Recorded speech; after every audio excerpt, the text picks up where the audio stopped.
Hi, I'm Lise Colucci, and I'm one of the life coaches at queenbeing.com, where we help you to discover, understand, and overcome narcissistic abuse in toxic relationships.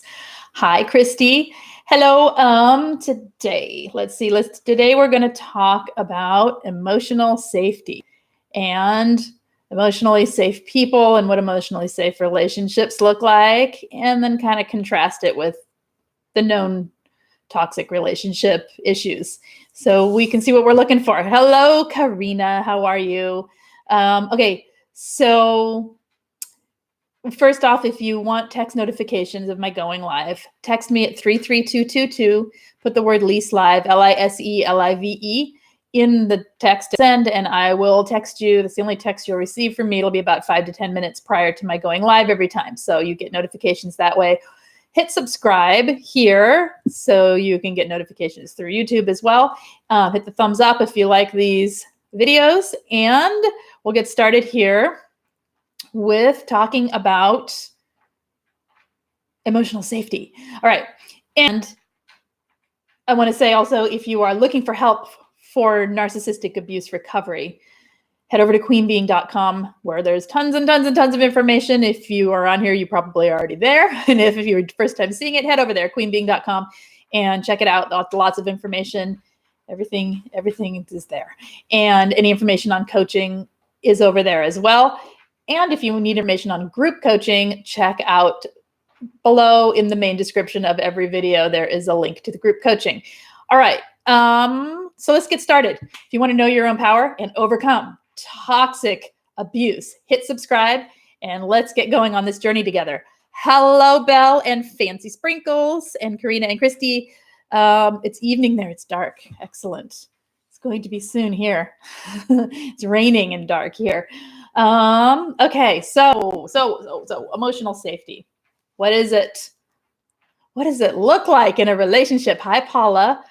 Emotional safety. Let's just run through some things an emotionally safe relationship has. So one thing it doesn't have is it lacks defensiveness. It lacks defensiveness. So there's not a defensive attitude toward one another in an emotionally safe exchange with another person. It does have authenticity. So each person is able to be themselves. Each person is able, without criticism, to be who they are as a human being. Okay. And within that authenticity, the people have accountability for their actions and accountability, and they're able to be accountable for their actions, and they're responsible for their own emotional states. So they're not putting their emotions on other people and expecting them to fix it, right? And they're not blame shifting and all of that other stuff that goes on in a toxic relationship. There is accountability for oneself. All right. They're in an emotionally safe relationship, people say what they mean and they mean what they say. There's not the need for the guessing game. There's not that need for wondering what someone is thinking, if they're really thinking what they're saying, right? It matches. What they're saying is actually what they're thinking and feeling, and they're able to safely say it without criticism. It's called having earbuds. In an emotionally safe relationship, there is no demeaning language. All right. So it lacks abusive, obviously, language, but it lacks the kind of criticism that makes a person feel lesser than another person. Right. There's a way to discuss things and air grievances and even point out someone's shortcomings that are causing harm in a relationship without being demeaning. And that is what is safe, because everyone's taking responsibility for their own feelings and everyone's being accountable for their own actions. That can become it can be still safe to say things that aren't pretty as well. So there's no threats within an emotionally safe relationship. To two people in an emotional, in a safe relationship understand usually that the relationship itself is its own entity. It's something that's built together, that is created through hi tiger. It's created through both people putting in 100%, right, toward the relationship. Of course, they're putting in energy toward themselves, but that's part of it. It's two people who are able to be full of their own self-love and self-care, but also able to maintain that same energy toward one another. So that's giving, and you're also giving to yourself. Two people who are able to be oneself within, the relationship. So the next subject, authenticity. Yes, we can talk about that. That's a tricky one, isn't it? And we can talk about it more here and what it means. I'm just going to run through these, and then if anyone has anything, or if you have anything about authenticity, like what kind of questions do you have? Like how to be safe doing that? What does it look like? I don't know. What kind of questions?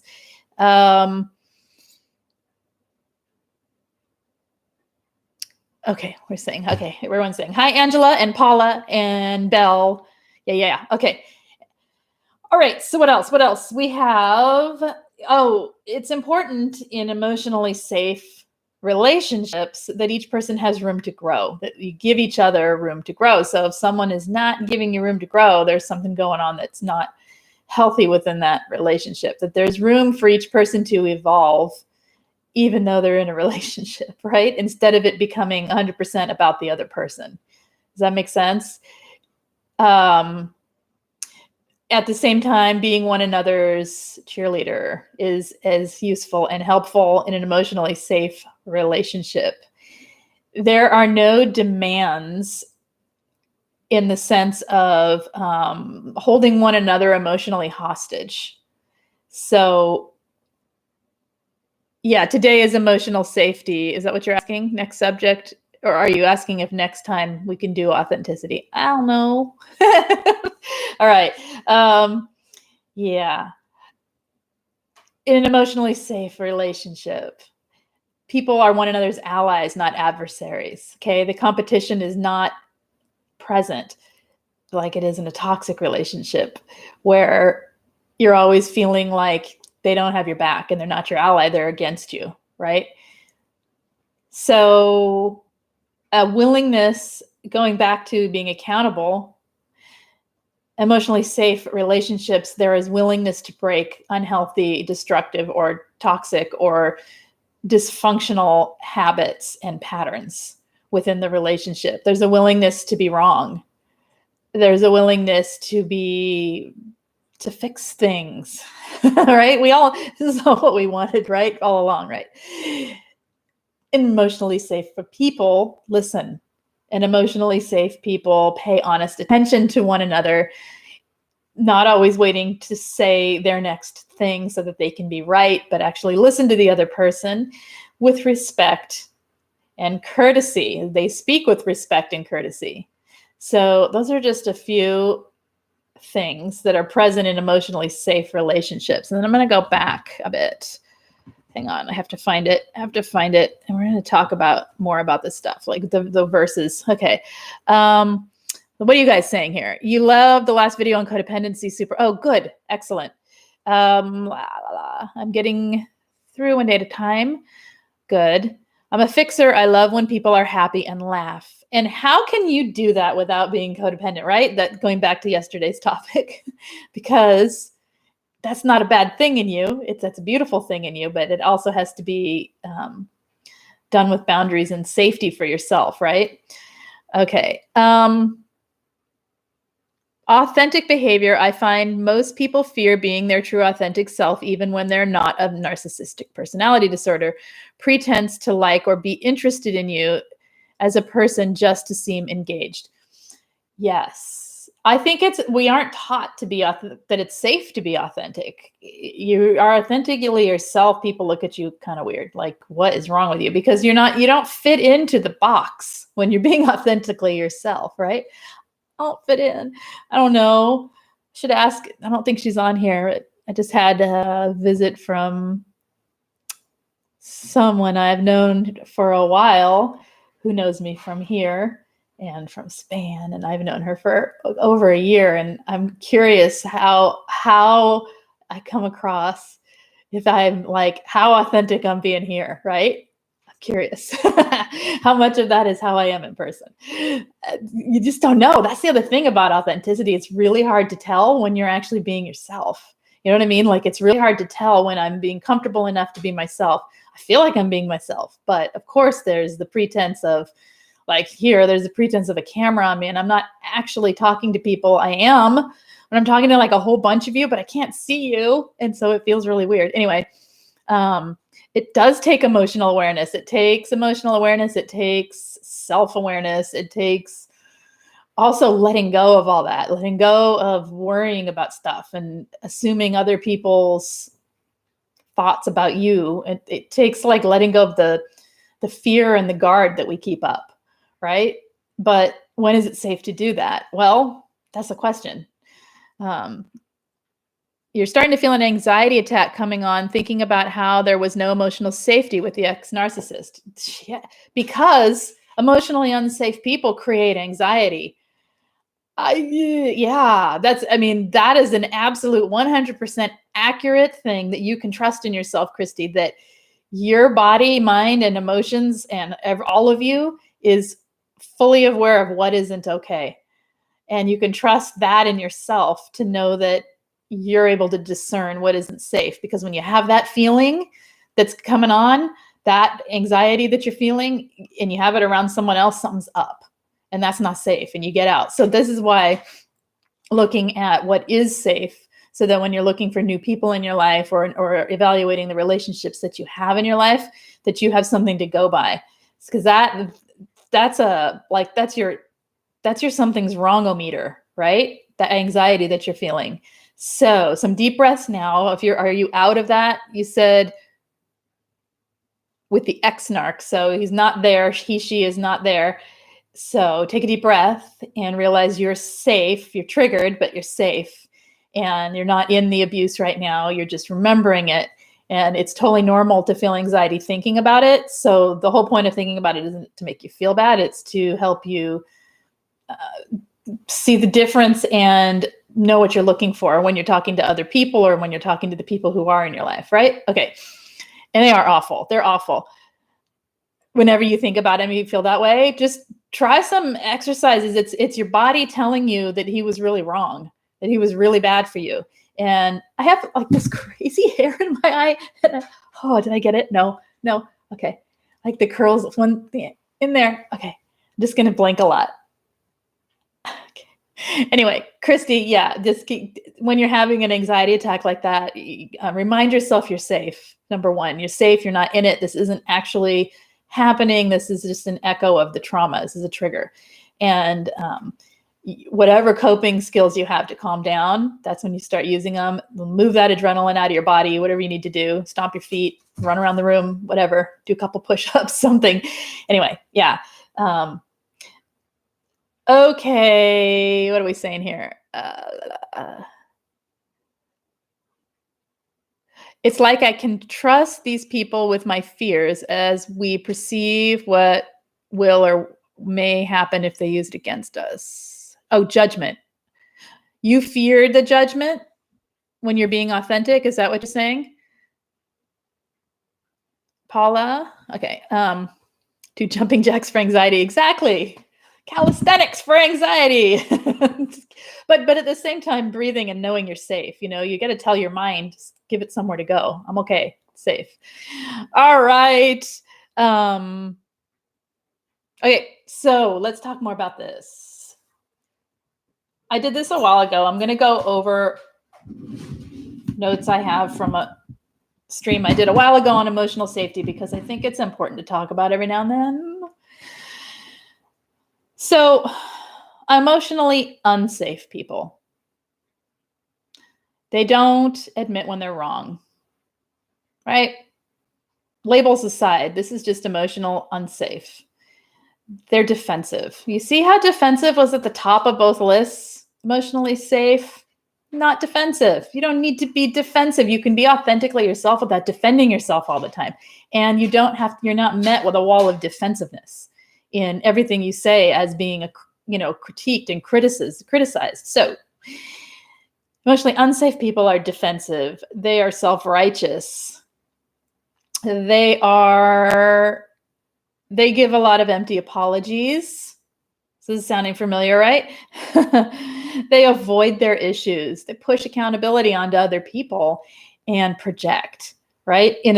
Everybody projects. They project continuously everything, blame shifting onto other people.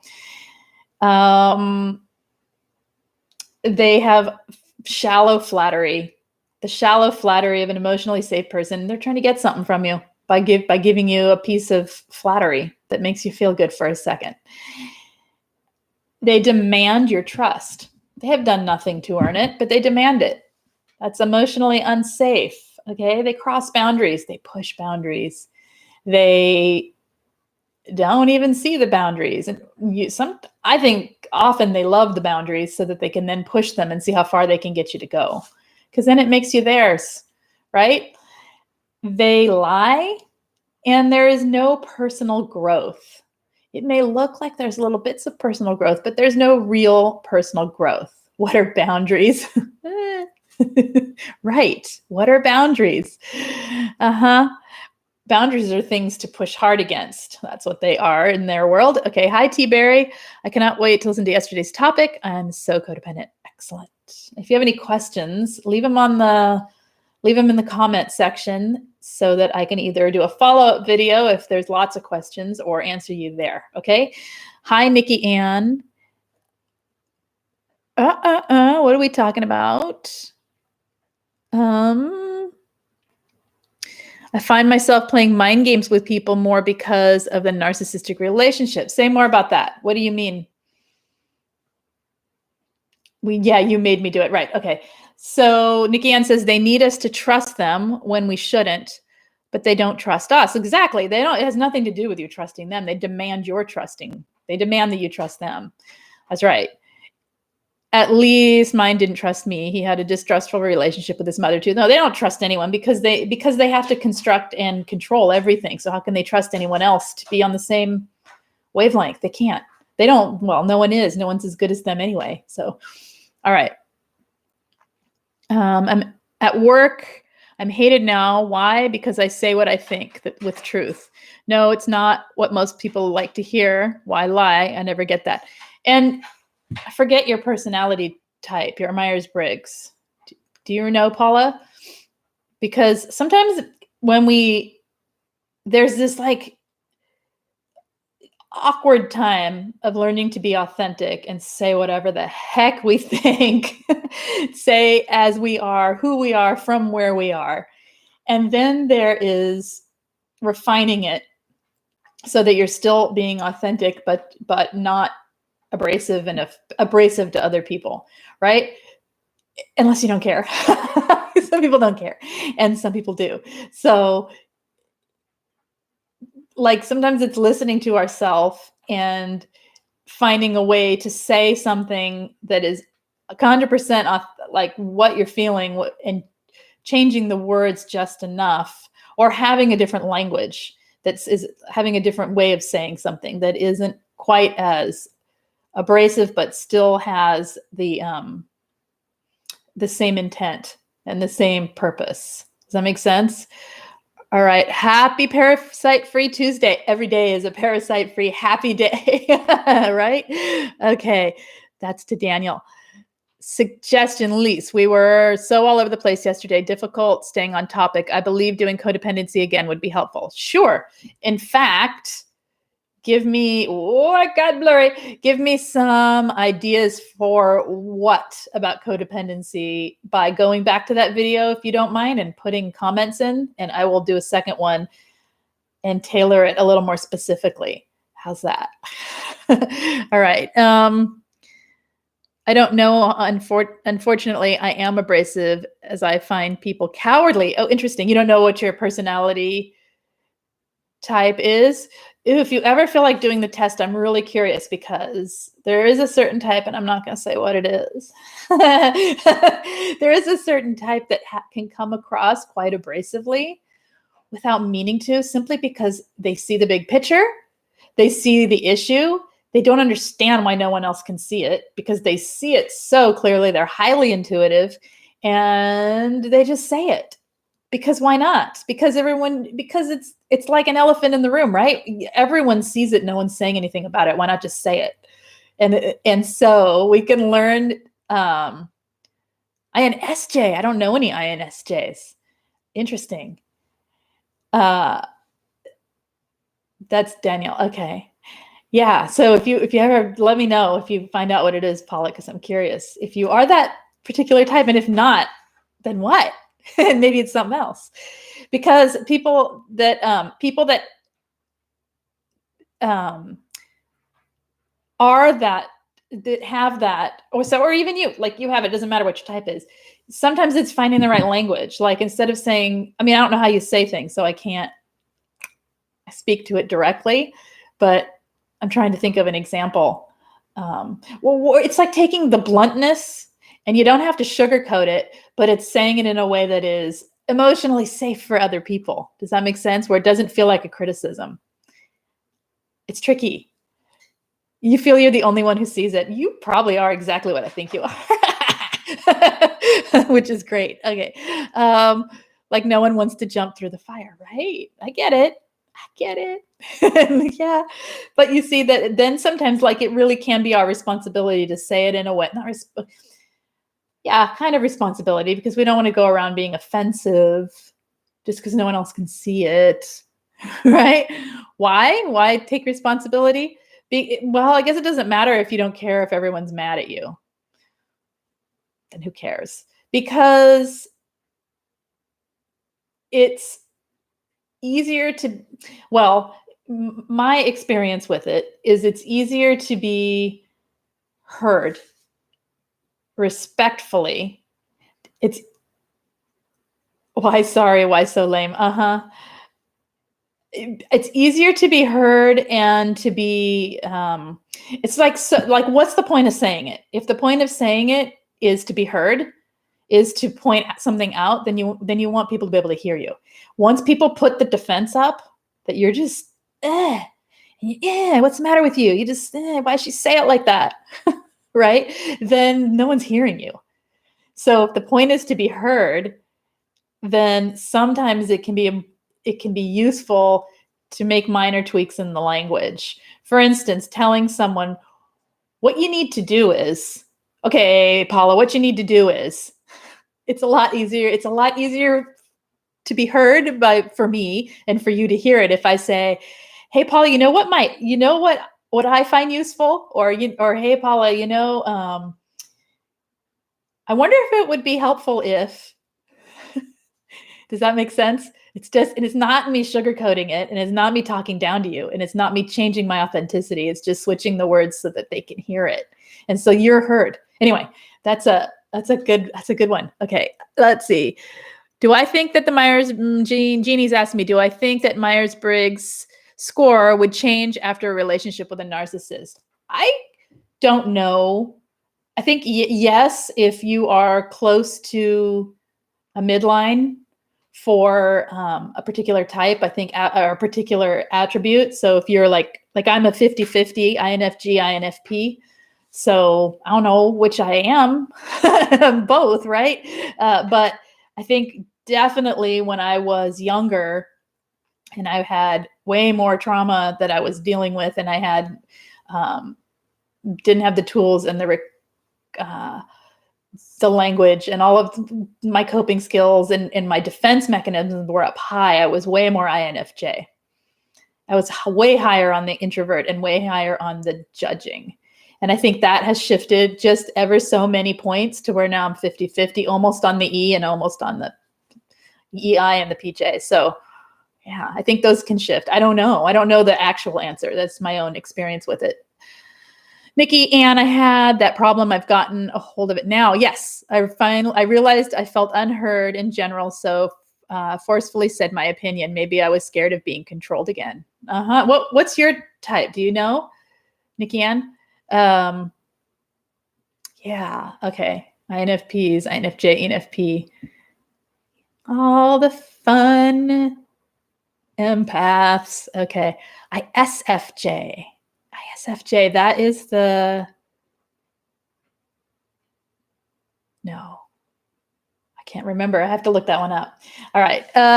Just imagine being said to you. How would it make you feel or respond? See, but here's the thing, Anna. Sometimes people who speak very abruptly or very bluntly, not abruptly, bluntly, very, very matter of fact, bluntly, they're not trying to be rude. They're just pointing something out. And so to them, that's how they would prefer to be talked to because it's straight and to the point.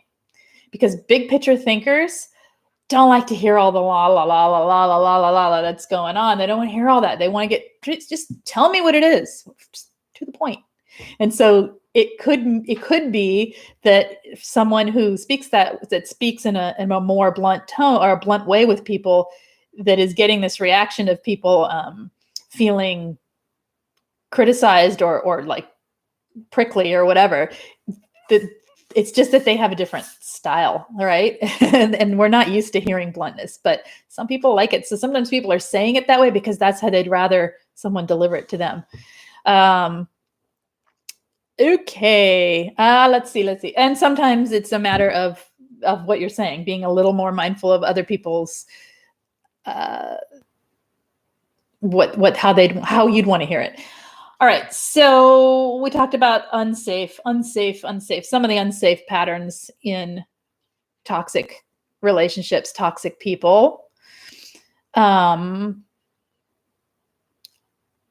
I hearing? No. Okay, so more on the safe stuff. All right, so being listened to so that you feel heard is a skill we can all learn to be safer within ourselves. Okay, we can practice active listening, can learn what that is and practice it and become better listeners.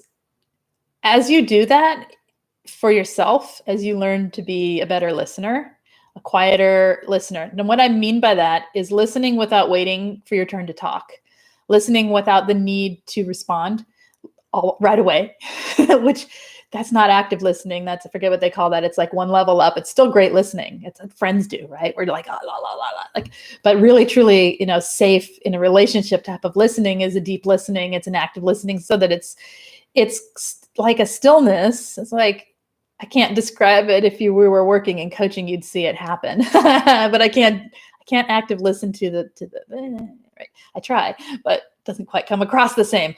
Anyway, so as we learn to be a better listener, you start to watch the way other people listen.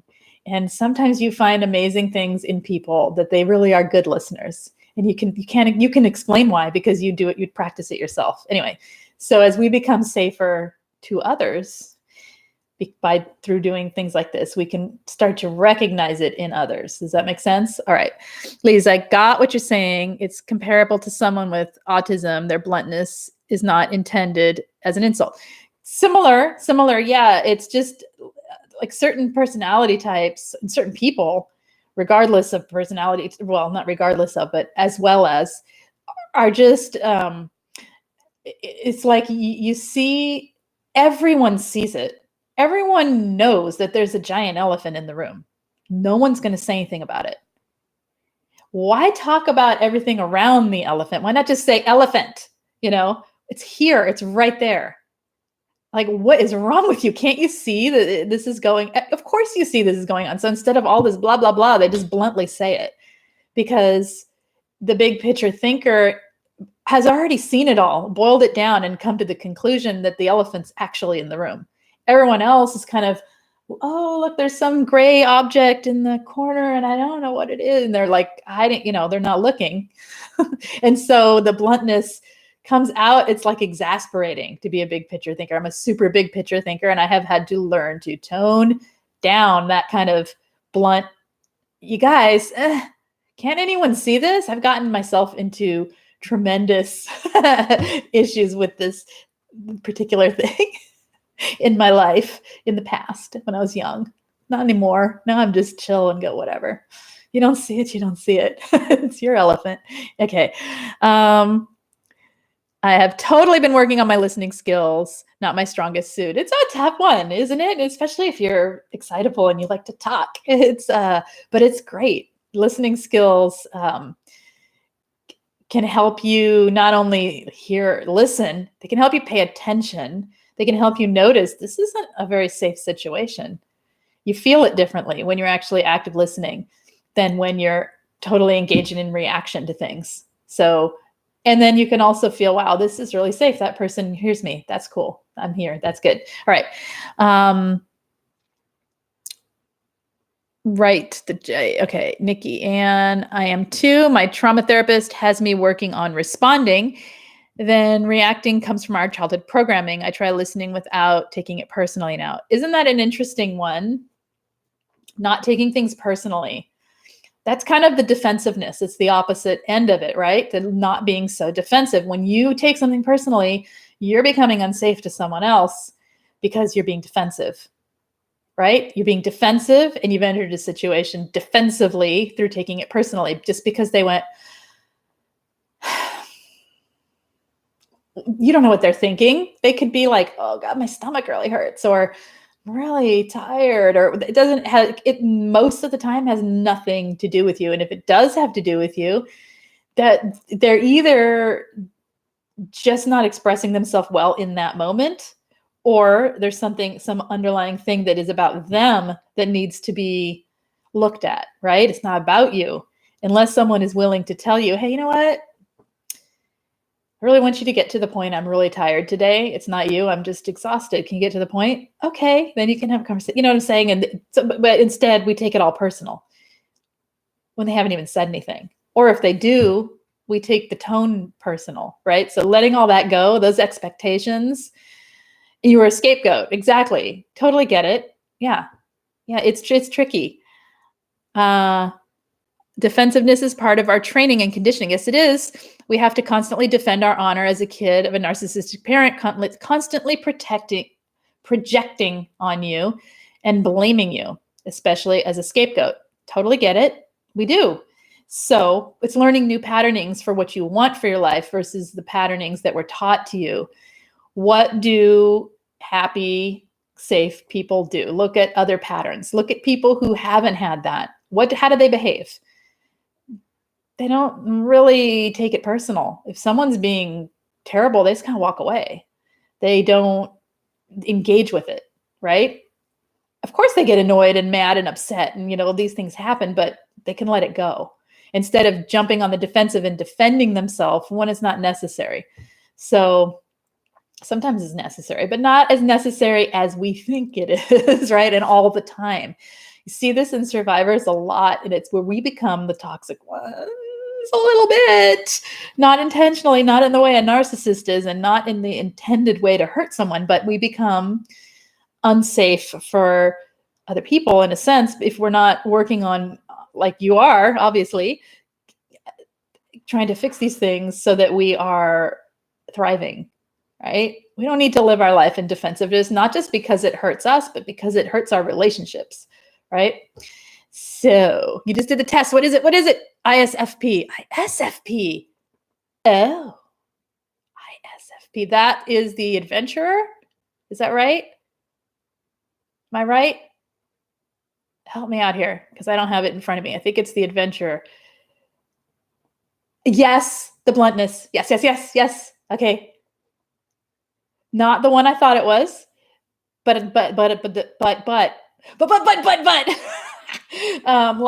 a few people who I know, the few people who as ISFPs I know have had that same complaint about their life, is that they get people mad at them with their blunt delivery. You guys tend to see things, you just see it. You just see it as it is. And it's really hard. My energy's crazy today. Okay. Yeah, you see it as it is. and you see everything. You see detail, and you're extremely good feelers. And yeah, okay, that makes sense. That makes sense why you're having a hard time letting go of the narc too, in the way that you are. Because read about your type, read about it, and see what you think. What I have found helpful with ISFPs, working with them coaching-wise, is you got to see it to believe it. So make sure you see it every time it happens, when it's something you need to see. And don't let yourself look away. You see it. Oh my gosh, that actually happened. They really are that way. I believe it. Stop having, don't slip into the feeling mode, because you guys get pulled under with the feelings. And it's really hard to come back out. But your strength is in your sensing that you actually see things really clearly. Okay. Nikki Ann, I was very toxic while I was in my codependent relationship with my ex-narcissist. My thinking was unhealthy. I wanted my ex to fill the hole in my heart rather than do it myself.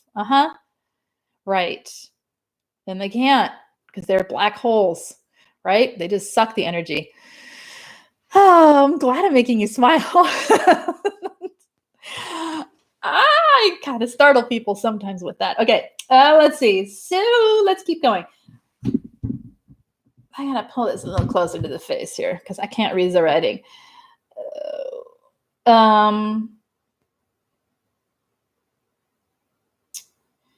Well, the assertion of your own boundaries. So somebody that is emotionally safe has boundaries. What? What is that? There's music playing. I don't know why. Because Spotify came on. What are we doing? I don't know how to turn it off. What is it? I don't even know what this music is. It's cake. Today, I don't know how to turn it off. Where is it? Shh. Oh, look, I can turn the song.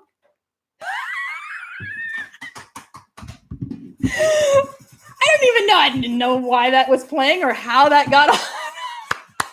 Little musical interlude there by Cake. I just don't know how appropriate the words are. That's funny. When I laughed at myself and accepted who I am, yet I'm a little flushed. So because I want to squeal really bad. Okay. All right. Back to this. All right. Okay. Where are we? Now I can't get my cursor. There. Okay. It's all better. So, background music. This channel just got mixed. See, I don't want to I would totally play the music, but then watch I get like dinged for some kind of copyright infringement. No, sorry, Cake. Didn't mean to. That's awesome. Okay. All right. Where were we before we were so rudely interrupted? Oh my goodness. Thank God I wasn't watching some crazy movie. Okay. So we talked about growth. Emotionally safe people want you to grow. We want to see one another do well. We want to feel inspiring toward one another when we are emotionally safe. There is a patientness, a non-judgmentalness within an emotionally safe relationship, compassion, empathy, right? There's reciprocal friendship. There is a DJ Lise. Yeah, not so much. Yeah. Yeah, people keep their word. If they have to go back on their word, there's explanation, there's reason. You know, like keeping your word doesn't mean always doing exactly what you say, but someone being who they are consistently without all that rapid, crazy change that goes on with a narcissist, right? That comes from someone being emotionally aware of themselves, right? Being self-aware, being consistent within themselves, all of that. So, okay, you guys, what else do we want to talk about? Totally like 39-minute mark. Almost made it to 50, which is when it usually melts down for me. But okay, emotional safety, we got it. What else? What else? What does it say here? Nothing. That's it. That's all I got. Did I lose all of you? Are you here? Are you with me? It says there's 18 of you. Come on.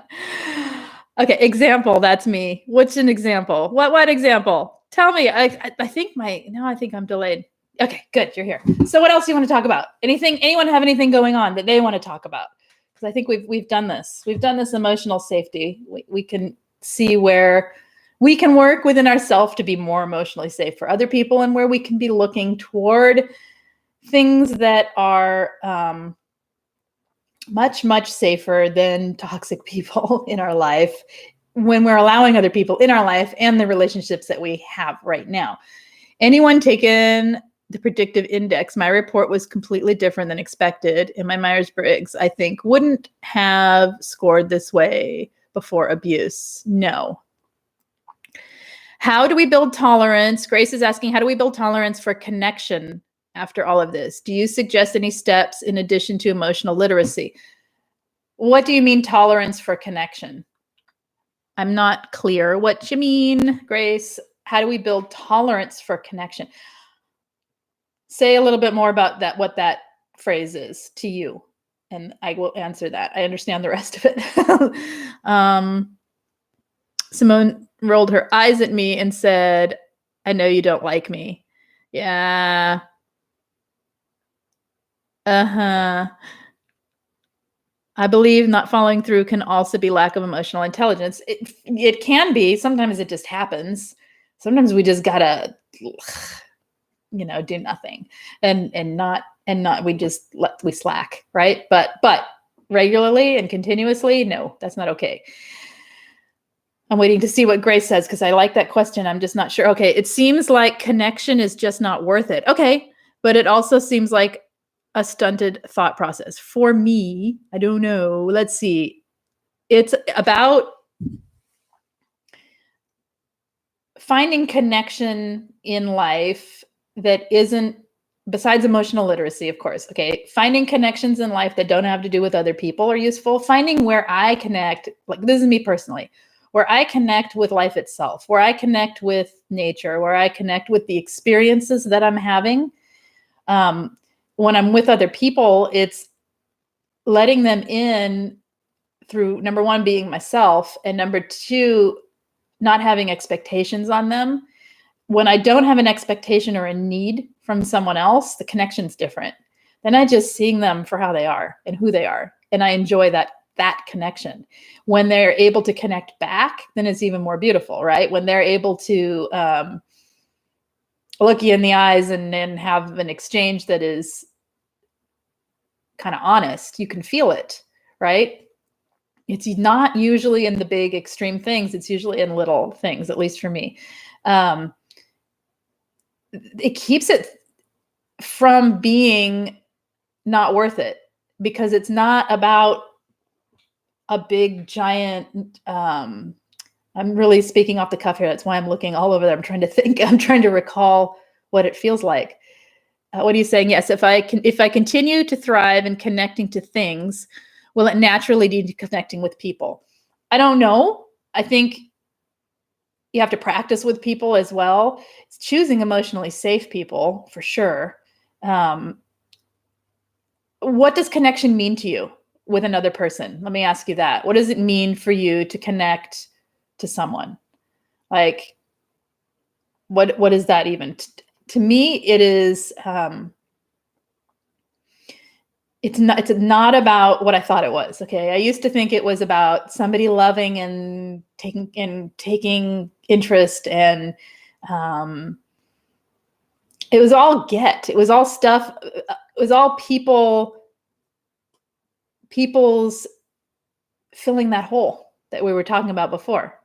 And now it isn't that. It's about witnessing and being present to somebody else as they are, that understanding they have their own experience, that they are their own person, and that they're not here to fill any gap in my emotional life. So yes, that's where the emotional intelligence comes in, but also truly appreciating the differences, the way they think.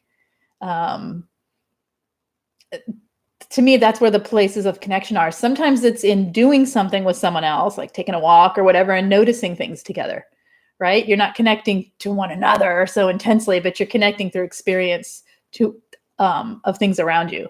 So that's a totally different way of connecting to me than what I used to think of connection. And so I don't know what connection means to you. Oh, I love all this talk. Okay. Seems learning more about emotional intelligence. I believe people who have been abused, chosen narcissists, stop developing at a certain age. Correct. Okay. Yes. Yeah. Right. Are parts of us, and other parts of us are trying so hard to evolve. And so it's like, it's this really lopsided, uncomfortable journey that's kind of clunking along until it starts to roll smoothly. Does that make sense? At least to me, that's what it seems like. And it's really uncomfortable and awkward because it's not all evolving at the same pace at the same time, because we're not out there doing everything all at once, right? And all parts of us are not engaged at all times. And we know that this abuse is pervasive and it gets through every part of you, meaning your mind, your heart, your thoughts, your body, your spirituality, your, everything, the way you work, your work relationships, all it gets in your whole life. So it's kind of unbalanced and kind of clunky as you start working with it. But that's why removing the personal sometimes and just connecting with nature, connecting with watching people, enjoying listening to people, to me, that helps. It depersonalizes it enough, but it can become personal. Does that make sense? It can become part of the exchange between you, and then slowly letting people in.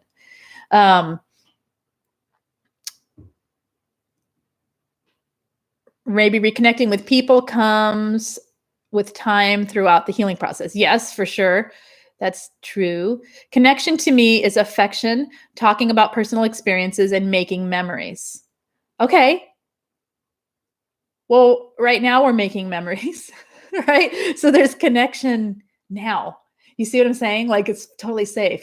I can't even see you. It's totally safe connection. You're connecting to what I'm saying, and I'm talking directly to you and anyone else listening, but directly answering you. So there's a connection going on right now that's safe, and I think it's in noticing when you have the example in your life, when you have little examples, it's in noticing them and realizing that you can make connections. What felt like a safe connection, that felt safe. And then maybe another time I say something that doesn't feel so great, and you're like, that didn't feel very safe. What was different about it? Let me ask her. Let me think, whatever. But it's choosing people that you can be safe around to ask, hey, I didn't feel so good. What did you mean by that? And then that's dealing with other people. Everyone's got the thing is, we're all living in these bodies, right? In these psyches with all this trauma and all this stuff and all these thoughts that are they're not our authentic self, right? Those are the programming and the reactions and all of that. To past all that, that's where the real connection is. It is in the affection and the personal experience sharing and all of that. But to get to all that, it just takes a while with other people. So yeah, connect with yourself, your experience of other people, and relaxing your expectations on what other people give back to you, and noticing that person it's not the kind of affection I need. Okay, that's a different kind of connection. It's all right. Doesn't mean they're unsafe. It's just not, see what I'm saying? Like, if we're always operating on what we think we need, then we're just like little need monsters trying to grab the needs, instead of operating on filling our own needs and then experiencing other people for who they are. That's my only example. Yes, I saw it. I was talking to you, Paula, about your ISFP. I was saying that is not the one I thought. It's not the personality type I thought when you said the judging, not the judging, the bluntness, but that since you said that, I have heard at least 3 other ISFPs in my life personally who have had that same sort of complaint, that they piss people off or they're blunt. And 2 of them are women, and they said they're blunt, and it upsets them that they upset people, but they don't really care because they're going to be who they are. And the one that I know that's a guy said, I don't care what people think. But and he's a great person, but very blunt and very like just says it like it is. Why? But because your sensing is so acutely strong in that personality type. It's like the noticing of everything is so clear. And it's so, yeah, that makes sense. Okay. Let's see. I think it's important to remember, says Nikki Ann, that we are not the same people now as we were before healing from narcissistic abuse. Healthier choices in partners and habits will lead to more satisfying relationships. Yes, absolutely. Yeah. Because knowing that if it isn't safe and satisfying, we can walk away, right? We can walk away. We don't need to tolerate or have toxic relationships in our life, or we don't need to, I don't want to say settle, but we don't need to engage in relationships that aren't fulfilling for both people, because we're totally fine, right? And we've been through worse, and we need to make healthy choices. That's right. What are we saying here? There are multiple parts evolving in different places. I'm practicing peace and flow with that. Yeah, that's how it is. It's very lopsided and crooked, but it gets there. I'm dealing with that too. Been practicing reparenting techniques. Good. Lots of info online about, okay, good. Yeah. Thank you. Any help? Okay. Yeah. All right. Yeah. Reparenting. That's another good topic. God, I think I either just did it recently or I said I need to. Reparenting and more codependent, right? Okay. I wrote it down. All right. I'm noticing that bluntness can be triggering for me, as my mom would be blunt pretty much. Okay. So here's a good example. So the bluntness is triggering for you. Out of your own, for your own good, out of love, is what your mom said. Yeah. And so there is the learning to not take things too personally, the learning to not, that it's not the bluntness's fault. It's the way it's used, right? It's the intent behind it. And we can't know someone else's intent, but we cannot, it's like not concerning yourself with another person's intent. I can't word this right. What I'm trying to say here. Radical acceptance. There we go. That is a good topic. Yeah. Accepting it and allowing it and moving on. And it isn't personal. Why do we need to spend our whole day spinning our wheels over someone we don't know, rolling their eyes or making a face? We don't. Respond, don't react. Mantra. Exactly. Respond, don't react. And so how can that become kind of an ease? I guess it's repetition. I have to think about this. I have to think about it. I'm gonna think about it some more. Okay. Rather be who I am now than who I was, wishy-washy, weak, and letting things happen to me that I knew was wrong and didn't like. I guess I've gone to this extreme to stop it happening. That's right. That's okay.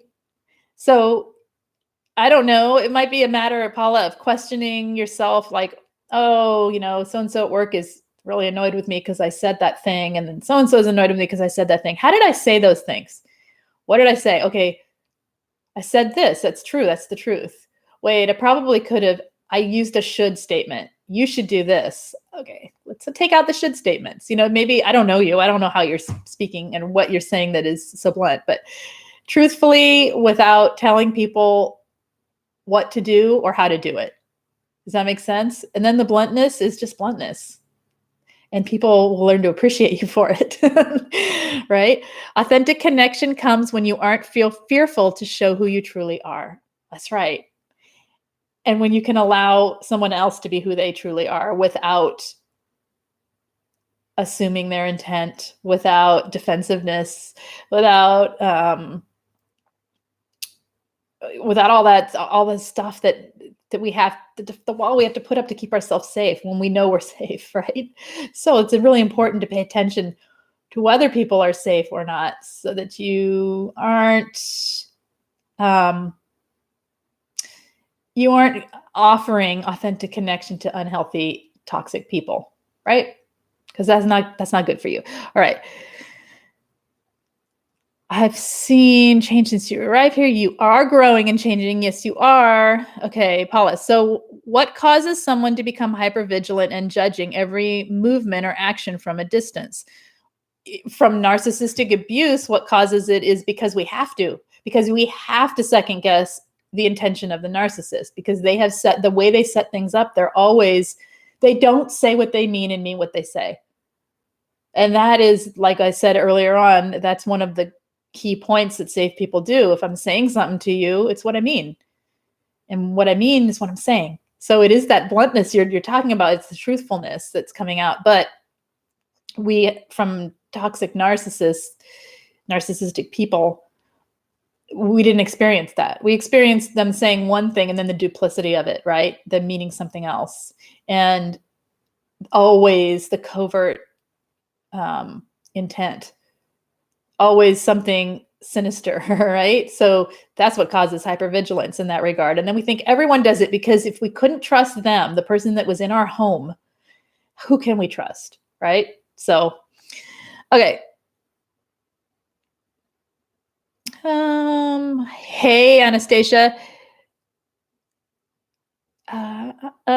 Nikki Ann, self-compassion is important too. It's helping me learn to enjoy the journey instead of always chasing what's next or better. That's beautiful, because it is a journey and it will continue to be a journey. And that is what life is.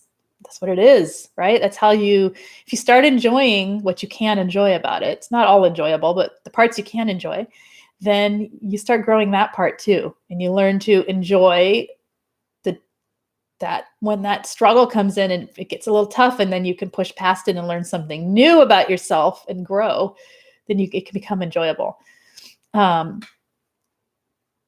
You feel like you're in a war. Okay. So that's because you've had recent contact probably, Paula, and you haven't fully been safe yet from having that pulling, horrible, lying intent in people's words in your life. So the more distance you get from toxic people, the easier this part can get if you start experiencing healthy, safe people, and you start experiencing that you can trust yourself. Then it gets a little less like defensive. Okay. Yeah, lots of contact. Right. So see, that contact is what's drawing you back into that state of confusion, right? And that's part of it.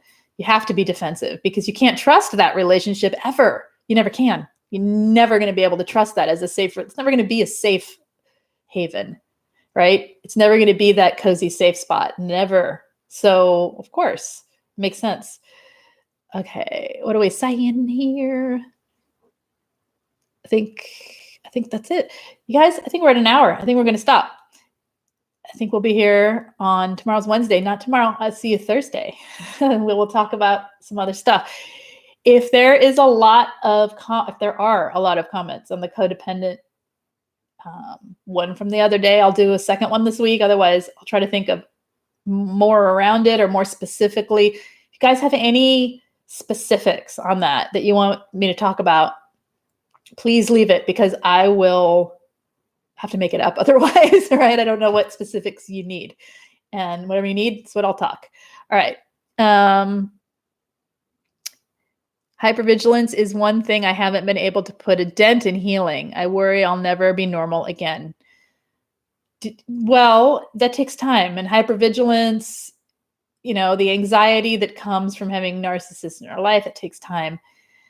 And I mean, I don't know in what areas it's coming out, so I don't know how to speak to it right randomly like this. Remember yesterday I brought up if narcissist can display codependency. Yes, that's what that said. Question mark. Okay, that's what I wrote. I wrote it down, and then I said, "What does that say?" Oh, I can't read. I'm good blurry. I can't read my writing. Okay. Butterfly Mama, I still worry. I think people think certain things of me, but I have to learn to let that go. I'm working on it. Yeah. And remember, you still got a toxic person in your life, Belle. So it's a lot harder to work on feeling good about yourself when someone's knocking you down. Look for the contrast. Look for the people who build you up. Look for the people who say, you're doing this. You're doing this, girl. You got this. Okay. You can do this. You can take care of it. Look for the people who are cheerleading you and helping you, so that you have some contrast between that and the toxic person still in your life that you can't get away from. All right. Okay. So I guess that's it for today. I'll see you guys Thursday. If you would like text notifications of my going live, text me at 33222. Put the word Lise Live, LISE, hit send, and I will send you a text 10 minutes before going live. If you have not already done so, hit subscribe, hit the thumbs up. And if you need any information about narcissistic abuse recovery, head over to queenbeing.com. And if you need any coaching help, head over there too. All the information's in the main description of every video, but there should be links there. You can head over there for coaching help as well. For group coaching, the link is in the main description down below of the video. And that is, the fees are listed on the site. They are different rates for different types. And it's all done through Queen Being. So it's all over there. If you put queenbeing.com and then my name, Lise, Lise Colucci, Colucci, you will find me. Exactly. It's in the thing down there. You just hit the button, click, there we go. and that's there. Okay. Your fee. Let's see. JCat, I worry about hypervigilance as well. That's a good topic. Hypervigilance, but I need more info. How is it presenting to you? What's happening with the hypervigilance? Let me know, you guys. And that's a good, I'll write that down. I'm going to take the time while I'm here live to write a word down because I'll forget. I can't keep those things in my head. Okay. Hypervigilance. That's a good topic. All right. All right. I think that's it. Did I say it all? I said it all. And then some. Okay. Bye, tigers. See ya Thursday. Take care. Bye-bye. You're welcome.